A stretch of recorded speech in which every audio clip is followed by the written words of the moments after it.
Ta'ala wabarakatuh. Nah, ini bukan jiwa hamas kalau gini, jiwa nuas.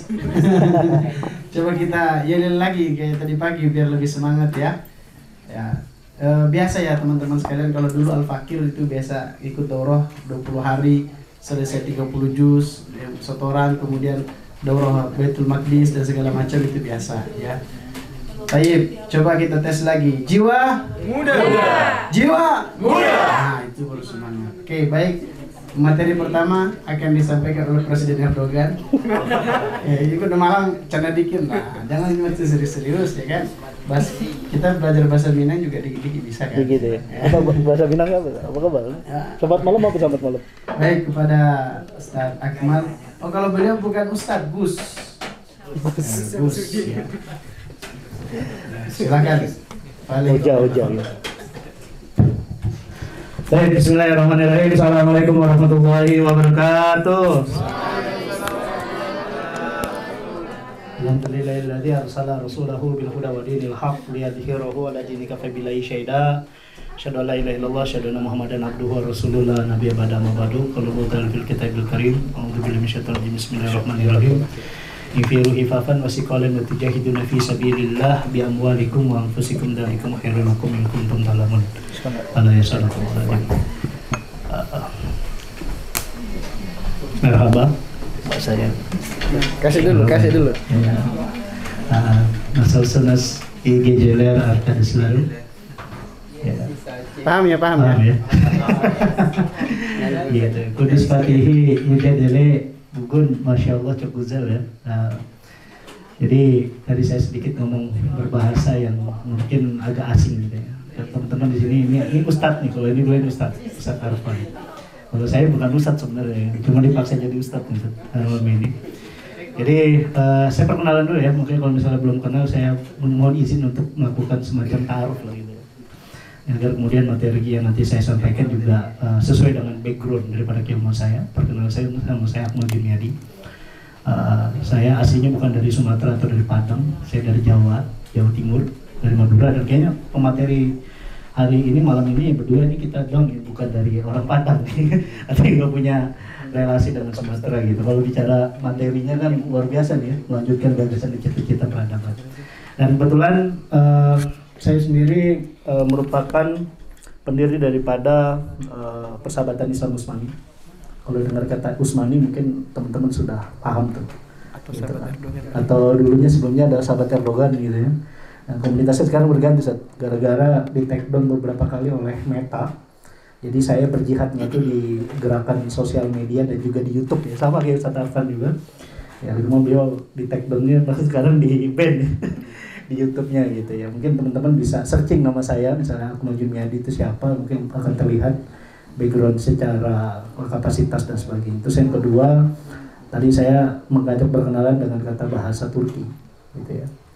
Dan kebetulan hari ini tanggal 30 Mei, kemarin kita memperingati ya 29 Mei, ada yang tahu? Nggak ada yang tahu.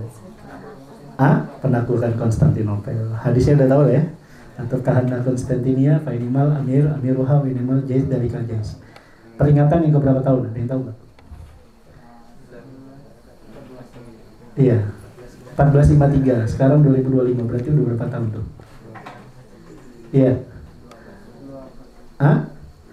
1453. Sekarang 572 tahun. Gitu. Itu adalah hari terakhir umat Islam melakukan penaklukan terbesar dalam sejarah peradaban manusia. Kayak gitu. Kalau sebelumnya kan ada Salahuddin Al-Ayyubi yang melakukan pembebasan Baitul Maqdis. Setelah pembebasan kembali Baitul Maqdis, terjadi pembebasan atau futuhat Konstantinopel 4 abad setelahnya. Ini menjadi satu rangkaian. Jadi kalau mau melakukan satu pembebasan besok, sesuai dengan hadis Rasulullah, akan ada penaklukan kembali di mana? Di Roma. Maka yang pertama harus dibebaskan kembali adalah Baitul Maqdis. Tanpa pembebasan Baitul Maqdis, penaklukan Roma itu akan terjadi sangat mustahil. Kayak gitu. Dan materi pada malam hari ini gitu ya. Ini saya punya kitab, bahasa kitab ya. Ini terjemahan bahasa Indonesia. Penulisnya adalah Profesor Dr. Abdul Al-Fattah Muhammad Al-Uwaisi Al-Maqdisi. Gelarnya aja udah Al-Maqdisi misalnya. Berarti memang beliau orang Palestina, orang Baitul Maqdis. Beliau saat ini sering keliling, nggak cuma di Indonesia, ke beberapa macam negara. Tapi beliau kemarin bertemu saya ngobrol pakai bahasa Turki, dia paham tuh. Dan saya tanya, Profesor sekarang tinggal di mana? Dibilang saya tinggal di Istanbul. Pertanyaannya, kenapa harus tinggal di Istanbul, Ustaz? Dari sini saya bisa memantau pergerakan dunia Islam. Wah, saya bilang, kalau bicara sejarah, memang saya katakan Istanbul itu adalah kota di mana yang Muhammad Al-Fatih taklukkan. Dan ternyata memiliki pengaruh sampai nanti berbagai macam hal. Salah satunya itu tadi. Hari ini kita melihat Turki ya, sebagai satu negara yang boleh dikatakan paling terdepan, terlepas dengan segala macam kontroversi yang ada. Gitu. Ada yang mengatakan Turki hari ini suatu negara yang dianggapnya itu munafik lah. Saya sering mendapatkan DM atau kemudian hujatan di sosial media gitu. Ketika saya bilang saya alumni Turki bicara Palestina, ya, gitu. Kebetulan saya dulu S2-nya di sana, gitu. Dan kebetulan juga waktu S2 itu sering banget ketemu dengan mahasiswa Palestina. Gitu. Dan hebatnya saya tanya, orang-orang Palestina di sana itu yang rata-rata mayoritasnya itu dulunya adalah tinggal di Gaza. Gitu. Ada berapa jumlahnya? Hampir sekitar 3.000-an. Dan pertanyaan saya, ngapain kalian belajar di Turki? Aneh ya. Orang Palestina tinggalin Gaza terus mereka belajar ke Turki. Dia mengatakan, kami mendapatkan beasiswa dari pemerintah Presiden Erdogan. Setiap tahunnya itu minimal 300 orang untuk belajar di Turki. Dan saya katakan, pasti Anda nggak belajar agama di sini. Iya, mayoritas tidak ada yang belajar agama. Karena apa? Karena kita tahu Turki itu pernah menjadi negara yang paling sekuler di antara negara-negara Muslim yang lain. Bahkan saking sekulernya, di tahun 1948 Turki adalah negara yang pertama mengakui kedaulatannya negara Israel. Saking sekulernya seperti itu. Tapi saya bilang, hari ini wajah Turki itu berubah. Saya melihatnya sudah sangat berubah. Dan terbukti banyak sekali orang-orang Palestina. Dan salah satu kantor pergerakan yang boleh dikatakan diakomodir oleh pemerintah Turki secara resmi itu adalah Hamas. Selain Qatar, mereka punya kantor perwakilan resmi di mana? Di Turki, di Istanbul. Pertanyaannya, why? Kenapa? Dan yang kedua di sini, Profesor Abdul Fattah Al-Qaisi. Kalau di sini kita baru membuat yang namanya daurah. Di berbagai macam universitas Turki, setidaknya ada 3-5 universitas. Dia membuka studi tentang Baitul Maqdis dengan gelar pasca sarjana resmi magister. Saya tanya sama teman-teman, ya salah satu pengajarnya adalah Profesor Abdul Fattah Al-Qaisi. Ini orang Palestina, pernah lama tinggal di Inggris, sering juga mengajar di sana dan sebagainya. Dan hari ini beliau kemudian bekerja sama dengan pemerintah Turki membuka jurusan Baitul Maqdis. Ada di 3 kampus kalau nggak saya tahu. Pertama itu adalah Istanbul Zaim University. Yang kedua itu adalah Ankara Social Bilimler University.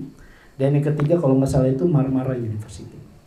Gitu. Ini bukan kampus kecil, tapi kampus besar. Artinya, kenapa kok kemudian dia mempersiapkan hal seperti itu? Karena saya rasa Turki hari ini sudah seperti kayak kembali zaman dulu. Gitu. Zaman dulu itu maksudnya di zaman siapa? Demannya Utsman. Gitu. Saya katakan Palestina itu mulai dijajah tahun berapa? Ada yang tahu nggak? Kalian datang ke sini pasti saya rasa sudah memiliki bekal. Minimal tahu lah informasi tentang sejarah Palestina. Apalagi tadi saya lihat udah banyak tuh pemateri menyampaikan. Berdirinya 1948 itu berdirinya Israel. Ya, gitu. 1924 itu adalah keruntuhan daripada Turkistan. Ada yang tahu? Palestina mulai dijajah mulai kapan? Nah, ini pertanyaan yang sangat mendasar sebenarnya. Bagaimana kita mau memerdekakan suatu bangsa ketika kita sendiri juga nggak tahu kapan dia mulai dijajah gitu? Semenjak deklarasi Balfour. Deklarasi Balfour itu kapan? Nah, di tahun 1917. Tahun 1917 itu tahun terjadi apa? terjadi yang namanya Perang Dunia Pertama. Gitu. Antara mana? Pihak sekutu gitu ya, yang kemudian diisi dengan Inggris, Prancis dan juga Rusia. Dan yang kedua adalah pihak blok sentral. Di situ ada Jerman dan juga Turki Utsmani. Dan sebelum itu pun juga sudah terjadi yang namanya gerakan yang dipelopori oleh namanya Theodor Herzl. Siapa beliau? Bapak Zionisme. Tahun kapan dia mendirikan Zionisme? Ini saya mempelajari ini karena di kampus-kampus di Turki itu sudah dijadikan studi yang sangat serius. Gitu. Bukan lagi cuma studi yang hanya sebatas dia cuma batas kajian, seminar gitu. Tapi saking seriusnya dibuat jurusan. Saya akhirnya melakukan penelitian. Oh, ternyata Theodor Herzl mulai melakukan aksi terhadap pertemuan di di Swiss ya ketika itu dan mendeklarasikan gerakan Zionisme internasional di tahun 1890-an sampai 90-an gitu. Di mana kemudian di situ ada seorang sultan yang begitu sangat kuat gitu ya untuk melakukan penolakan terhadap ide Zionisme internasional tersebut, yakni adalah Sultan Abdul Hamid yang kedua. 2 kali beliau diminta untuk kemudian ditemui oleh Theodor Herzl, cuman beliau menolak. Sampai akhirnya 1 kali pertemuan, Theodor Herzl datang ke istana di Berlin, di Istanbul, untuk kemudian meminta gitu kepada Sultan. Awalnya nggak bilang saya mau mendirikan negara. Nanti ada kaitannya. Awalnya dia tidak meminta sebagai negara. Dia hanya meminta apa? Tanah. Untuk orang-orang Yahudi itu bisa tinggal lebih banyak dari sebelumnya. Padahal memang ya kita tahu Palestina adalah kota atau sebutnya Baitul Maqdis itu adalah kota yang mereka itu sudah hidup toleransi agama itu sudah ratusan tahun lamanya gitu, bahkan ribuan tahun gitu. Tapi ada permintaan khusus dari Theodor Herzl ini gitu untuk kemudian menambah jumlah orang-orang Yahudi untuk kemudian bisa tinggal di Palestina kayak gitu. Tapi kan rencana tersebut sudah diketahui oleh Sultan Abdul Hamid gitu. Dia mengatakan kalau cuma sebatas tanah gitu. Dari dulu orang Yahudi juga sudah tinggal di sana. Dan itu sudah tidak ada masalah gitu. Maka saya katakan yang bermasalah itu bukan masalah Yahudinya. Yang bermasalah adalah Zionismenya. Kayak gitu. Kenapa? Zionisme ini bukan hanya cuman sebatas orang minta izin tinggal gitu. Bahkan dulu sejak dari zaman Sultan Sulaiman Al-Qanuni gitu ya. Ketika terjadi yang namanya Inkuisisi Andalusia gitu. Orang-orang yang diusir dari Andalusia itu apakah hanya orang Muslim? Orang Yahudi juga ada. Bahkan akhirnya mereka yang kemudian tinggal di Palestina itu yang sebelum akhirnya Zionisme itu justru adalah orang-orang Yahudi dari Spanyol, dari Eropa yang kemudian sudah lama tinggal. Kayak gitu. Yang secara genetik bahkan dia bakal ditemui gitu. Ternyata orang-orang Palestina hari ini gitu. Itu punya genealogi atau genetik gitu. Itu adalah orang-orang Yahudi yang dulu. Sebelum adanya namanya Zionisme. Nah, Zionisme ini itu dianggap berbahaya karena apa? Yang dilihat itu bukan cuma permasalahan kebangsaan ras, tetapi kemudian satu ide. Dan ide mendirikan suatu negara yang justru didirikan oleh seorang yang namanya Theodor Herzl. Dia bukan rabi, dia bukan pendeta Yahudi, gitu. Bahkan orang-orang Eropa melihat seorang yang namanya Theodor Herzl ini, dia bahkan cenderung lebih pada ateis. Aneh, orang yang nggak percaya terhadap eksistensi Tuhan, gitu, tiba-tiba ingin membuat suatu negara berdasarkan agama. Dari awal aja ini dunia kita udah cacat sebenarnya. Makanya ketika saya beberapa kali ngisi kajian gitu di podcast saya dan sebagainya, kebetulan saya punya sahabat namanya Bang Erlangga Greskinov, gitu. Ini terkenal juga beliau. Sering kemudian berhadapan dengan si Monik, tuh. Tahu Monik ya? Iya, di TV One dan sebagainya. Dia menyampaikan data gitu. Sebenarnya kalau bicara ke Yahudinya dong, ya umat Islam sudah rukun-rukun biasa aja gitu. Justru karena ketika Zionisme itu muncul, mulai terjadi kekacauan di mana-mana.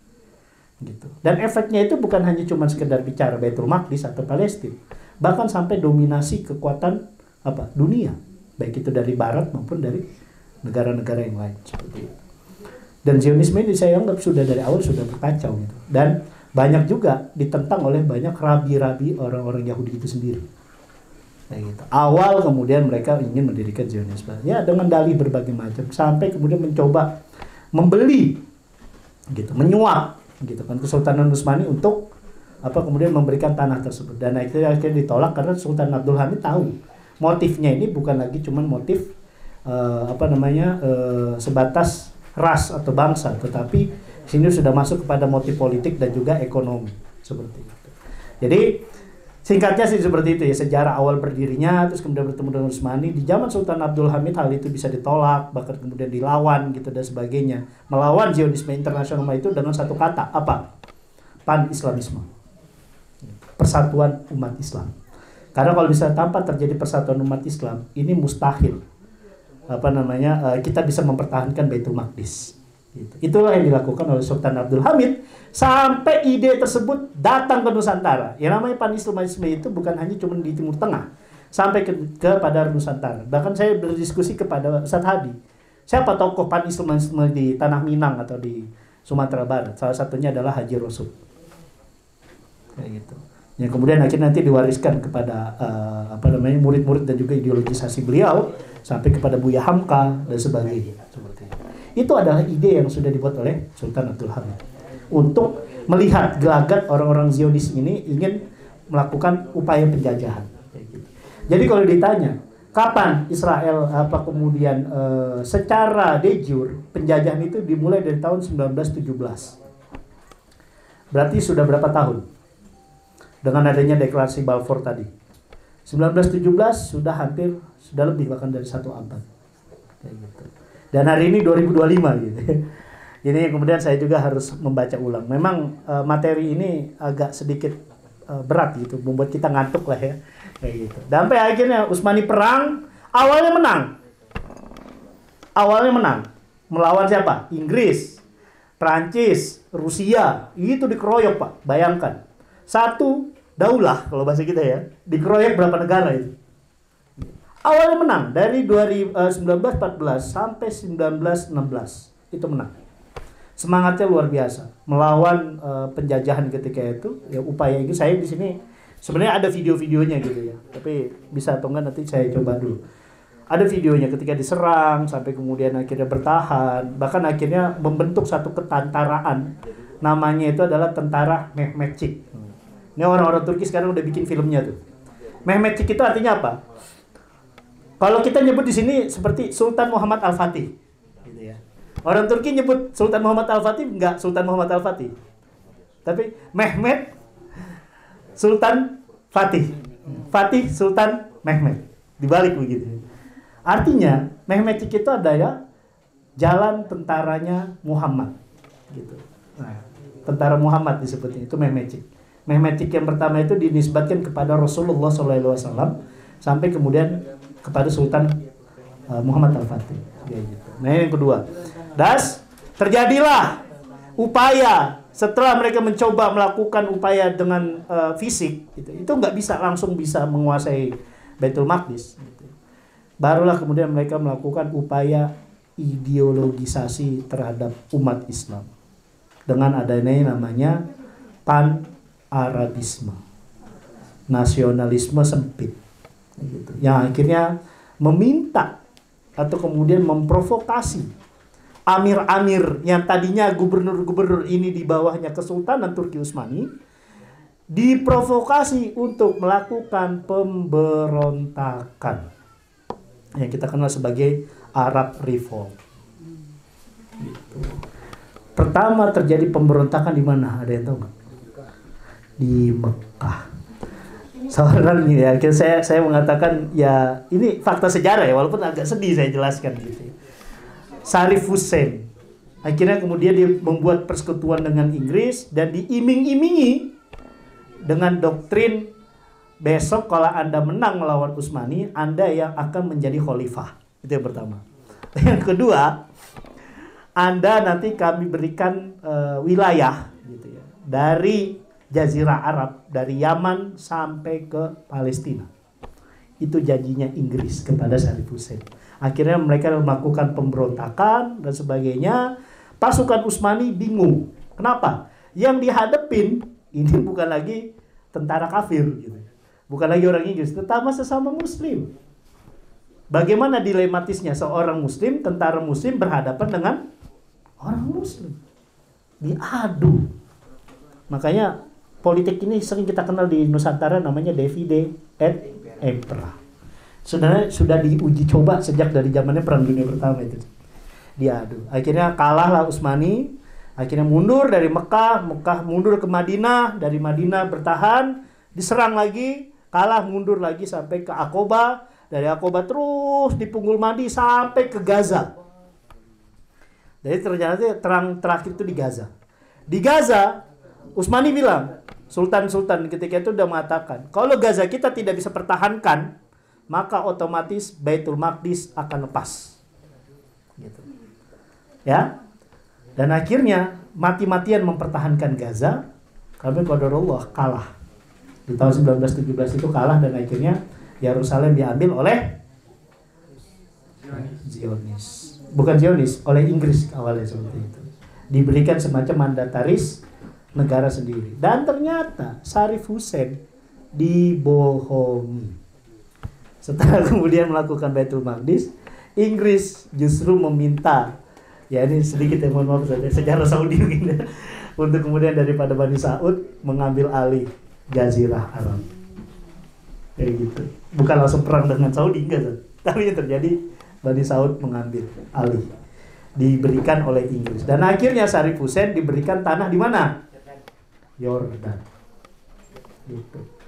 Ya saya bilang ini realitas sejarah. Ya sedih, saya katakan sedih. Ternyata pan-Islamisme itu tidak bisa dijalankan oleh umat Islam itu sendiri. Bahkan akhirnya hanya ada tinggal satu ulama gitu yang kita kenal namanya Syekh Izzuddin Al-Qassam. Beliau ini ulama dari lulusan Al-Azhar yang dulunya dia adalah mantan komandan batalion. Siapa? Turki Utsmani berperang di Libya melawan Prancis sampai akhirnya beliau orang Syria, ini orang Syam, orang Suriah yang kemudian akhirnya diminta menjadi komandan batalion. Ketika Utsmani sudah dinyatakan kalah, dia memimpin gerakan perlawanan gerilya terhadap Inggris dan akhirnya dari tahun 1925 sampai 1930 beliau akhirnya syahid di kota yang namanya Jenin, Nablus. Untuk mengingat sejarah beliau, Hamas akhirnya menjadikan nama beliau sebagai nama kesatuan militernya yang kita kenal sebagai Brigade Izzuddin Al-Qassam. Itu ada sejarahnya ternyata. Ternyata beliau ini adalah mantan komandan batalion Turki Utsmani yang terakhir yang kemudian melakukan perlawanan terhadap Inggris dan Prancis. Sampai kemudian akhirnya perlawanan itu bisa dipatahkan, baru kemudian deklarasi negara haram Israel. Sejarahnya panjang, singkat ya sih seperti itu. Sebenarnya kalau berbicara panjang lebih panjang lagi gitu kan. Kalau misalnya saya tanya, kenapa kemudian Allah berikan kekuatan kepada Turki Utsmani itu menjaga Baitul Maqdis dari tahun 1517 sampai 1517 sampai 1917. Berarti 4 abad Turki Utsmani mempertahankan Baitul Maqdis daripada serangan orang-orang kafir. 4 abad itu bukan waktu yang singkat, teman-teman. Panjang sejarahnya. Dan ya ketika itu Turki Utsmani diminta untuk menjadi khalifah gitu ya, karena Abbasiyah ketika itu sudah hancur. Beliau kemudian akhirnya menggunakan 2 nama untuk memposisikan terhadap kota suci umat Islam. Beliau mengganti gelar yang tadinya Hakimul Haramain menjadi Hadimul Haramain. Iya, Khadimul. Dari Hakimul Haramain, Sultan Salim ya, Sultan Salim I ini. Ini siapa Sultan Salim? Itu ada cucu daripada Sultan Muhammad Al-Fatih. Gitu. Ini cucunya langsung. Sultan Muhammad Al-Fatih dia punya anak namanya Bayezid. Dia jadi Sultan Bayezid wafat diwariskan pada Sultan Salim. Itu pun untuk bisa menguasai Baitul Maqdis itu harus bertempur dulu. Gitu. Melawan siapa? Dinasti Syiah Safawi.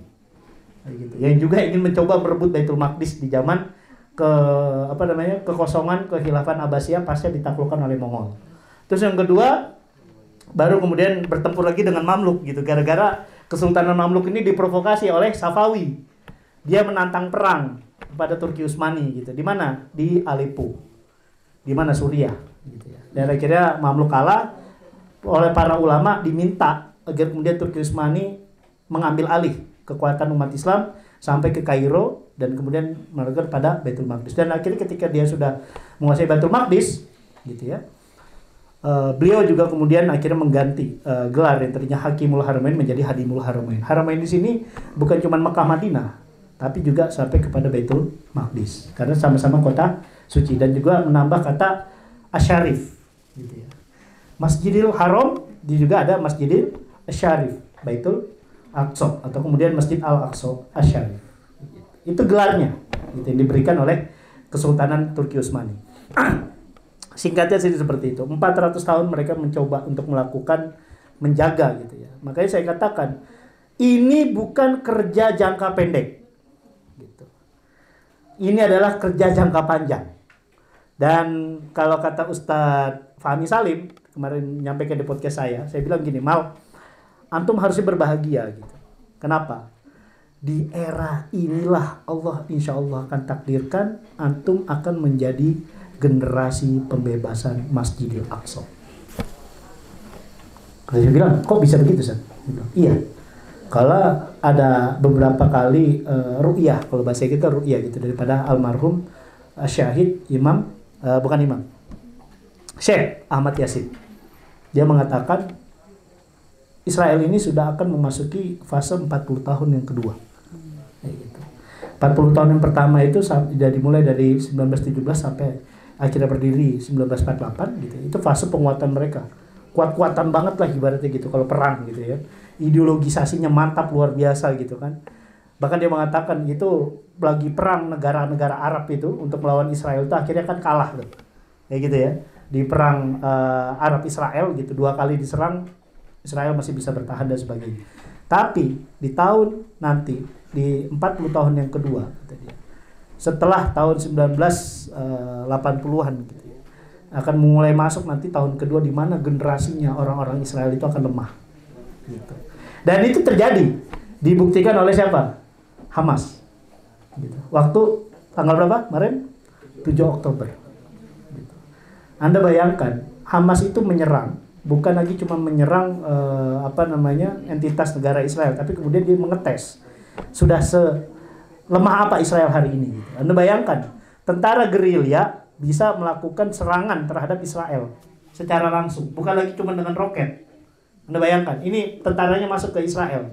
Anda bayangkan ini negara yang di backing oleh negara superpower dunia dengan sistem keamanan tercanggih di dunia hari itu bisa jebol.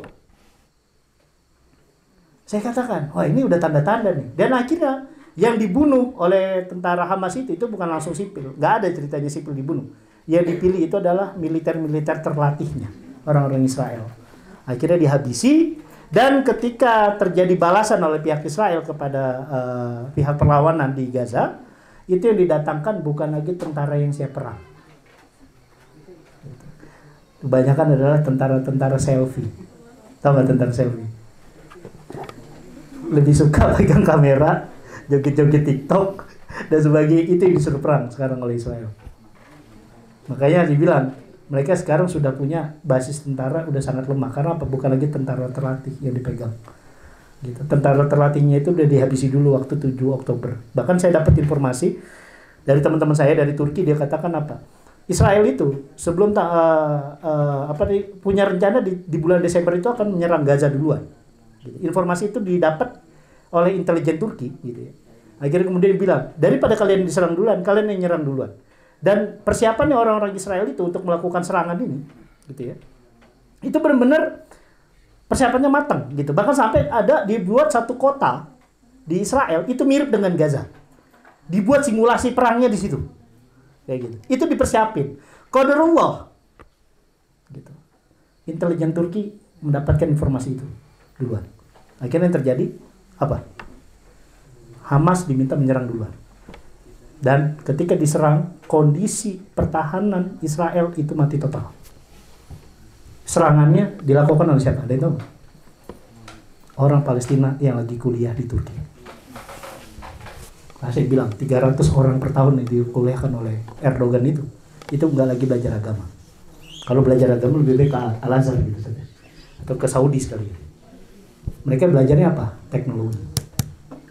perangnya itu udah nggak lagi dengan cuman kata takbir jihad, enggak. Mereka sudah mempersiapkan. Bahkan beberapa kalau kemarin Pak Presiden Prabowo ya, walaupun sekarang lagi kontroversi nih ya, itu baru menyekolahkan 20 orang Palestina kemana? Universitas Pertahanan di Turki. Udah lebih dari 300 orang Pak. Gitu. Saya nanya sama mereka, kenapa kalian melakukan hal ini? Karena Pak, kita sedang menyiapkan perlawanan Palestina bukan lagi menjadi perlawanan milisi, tapi menjadi perlawanan negara. Perlawanan negara ini sangat berbeda dengan perlawanan sebatas milisi. Makanya disiapkan infrastrukturnya, termasuk para perwira militernya nanti dan ahli IT-nya. Itu kenapa setelah tanggal 7 Oktober saya ketika itu masih memantau Turki dan saya melihat gitu. Anda bayangkan, Erdogan mengatakan kita akan perang dengan Israel. Dia bilang, kenapa kita mau melakukan perang dengan Israel? Karena Israel sudah mengirim banyak mata-mata ke sini. Tugasnya mata-mata Israel itu adalah memantau para mahasiswa Palestina di Turki yang sedang belajar itu. Gitu. Akhirnya sebanyak 57 agen Israel atau agen Mossad itu ditangkap besar-besaran di Turki. Bahkan gak cuma di Turki, sampai ke Malaysia. Anda bayangkan, itu bukan lagi cuma omon-omon gitu ya. Itu benar-benar sudah mulai itu. Dan hebatnya, tahu nggak? Saya dapat informasi yang ditangkap agen Mossad itu ada yang nyamar jadi ustadz, imam masjid, gitu kan? Sampai kemudian apa namanya istilah kita itu, ya sampai ada yang jadi mahasiswa gitu. Ternyata itu adalah agen-agennya Israel. Gitu. Luar biasa ya. Saya sih nggak kaget Israel melakukan hal itu. Karena apa? Anda bisa googling, gitu ya. Israel itu saking serius mau bikin negara, dia menyiapkan kader. Siapa? 2 orang petinggi, Perdana Menteri pertama dan Presiden pertama Israel. Ada yang tahu siapa namanya? Hah? David Ben Gurion. Dan yang kedua adalah Yitzhak Rabin. Dan tahu mereka kuliah di mana? Sebelum akhirnya negara Israel itu berdiri. Hah? Ada yang tahu? Di Istanbul University. Kenapa mereka kuliah di Istanbul? Pertanyaannya seperti itu. Karena mereka tahu bahwa satu kota ini itu punya kampus. Kampus Istanbul University itu didirikan oleh Sultan Muhammad Al-Fatih.